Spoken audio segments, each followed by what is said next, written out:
wabarakatuh. Perkenalkan, saya Putra Amdaristi dari kelas manajemen 232A. Di sini saya akan mempresentasikan materi tentang pengambilan keputusan yang etis. A. Pengertian pengambilan keputusan yang etis.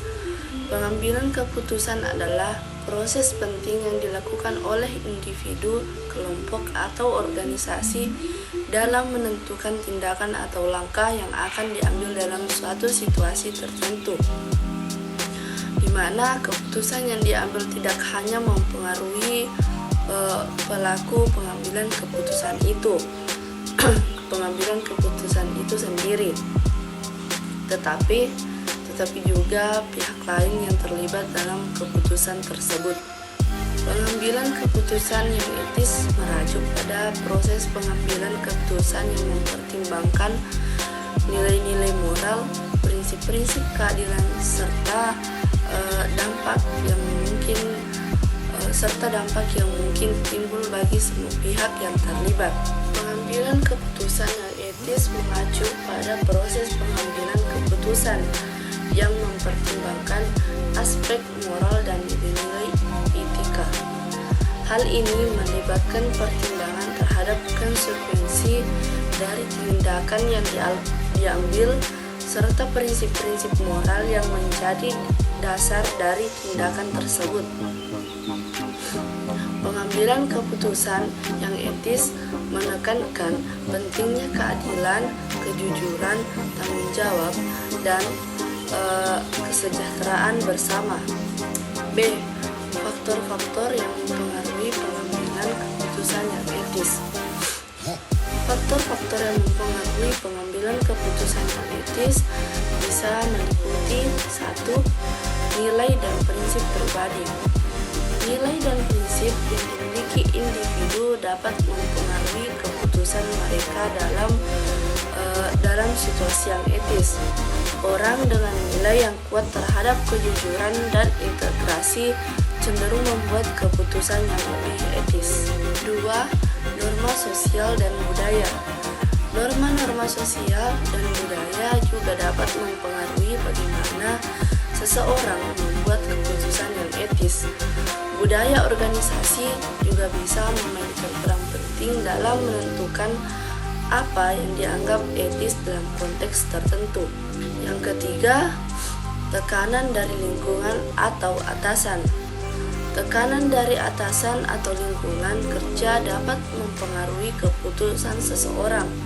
Misalnya, tekanan mencapai target penjualan dapat mengarah pada perilaku yang tidak etis jika individu merasa terpaksa untuk mencapainya. 4. Konsekuensi yang diharapkan. Persepsi individu tentang konsekuensi dari keputusan mereka juga dapat mempengaruhi apakah mereka memilih untuk bertindak secara etis atau tidak. 5. Informasi dan pengetahuan. Tingkat informasi dan pengetahuan seseorang tentang situasi yang dihadapinya dapat mempengaruhi pengambilan keputusan yang etis.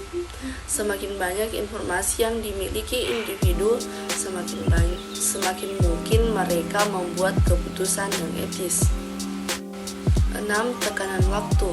Tekanan waktu juga bisa menjadi faktor dalam pengambilan keputusan yang etis. Ketika individu merasa terburu-buru atau tertekan oleh batas waktu, mereka mungkin cenderung mengabaikan pertimbangan yang etis. Yang ketujuh, konsekuensi pribadi. Konsekuensi pribadi dapat dilihat dari keputusan yang mempengaruhi apakah seseorang memilih untuk bertindak secara etis atau tidak. Misalnya, rasa bersalah atau rasa malu dapat mendorong individu untuk membuat keputusan yang lebih etis. C. Proses pengambilan keputusan yang etis. Proses pengambilan keputusan yang etis melibatkan langkah-langkah berikut. 1. Mengidentifikasi masalah.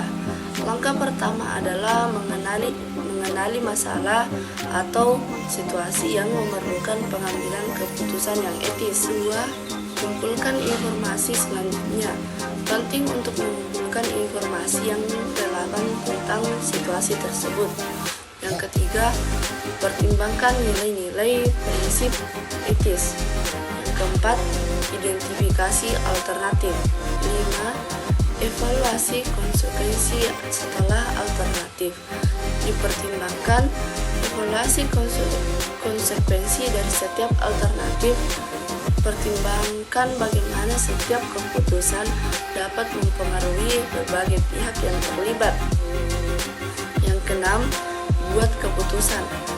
Pilih keputusan yang paling sesuai dengan nilai dan prinsip etis yang relevan, serta yang memiliki konsekuensi yang paling baik bagi semua pihak yang terlibat. Yang ketujuh, tindakan dan refleksi setelah keputusan dibuat. Langkah-langkah terakhir adalah bertindak sesuai dengan keputusan tersebut dan kemudian merefleksikan keputusan tersebut. Kesimpulan, dalam era yang serba kompleks dan dinamis seperti saat ini, pengambilan keputusan yang etis menjadi sangat penting untuk menjaga integrasi dan keberlanjutan masyarakat serta organisasi. Oleh karena itu, setiap individu dan organisasi perlu memahami dan mengimplementasikan prinsip-prinsip etika dalam setiap proses pengambilan keputusan yang dilakukan. Dengan demikian, kita dapat menciptakan dunia yang lebih baik bagi kita semua. Sekian dari saya, kurang lebihnya mohon dimaafkan. Wassalamualaikum warahmatullahi wabarakatuh.